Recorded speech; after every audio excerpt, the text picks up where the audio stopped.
So yun mga katalbog, meron tayong tilapia. Ayan o. So ipapaksiw natin yun. Papaksiw sa kata. Ito na yung lalagyan yan. Inayusin lang natin dito.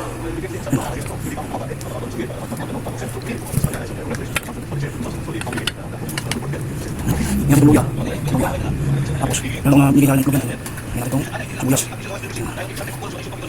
Tapos nalagyan ng suka. Paminta kasi. Tapos ibabang yung so yun mga katalbog, lagyan ko na ng suka. Yung paminta at saka magic siya, tatakpan natin ng pwede. So imbis na tubig niya, nilagyan ko lang konting tubig, nilagay ko yung pangalawang gata nung nagata natin. Tapan natin pwede. Tapos sasama natin.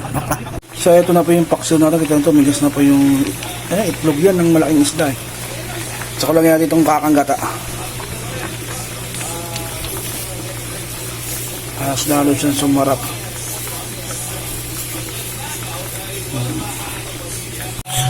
So yun, luto na yung ating paksiw sa gata na tilapia na may higa. Higa pa yung tawag dyan, yung itlog ng malalaking isda. Ayan o.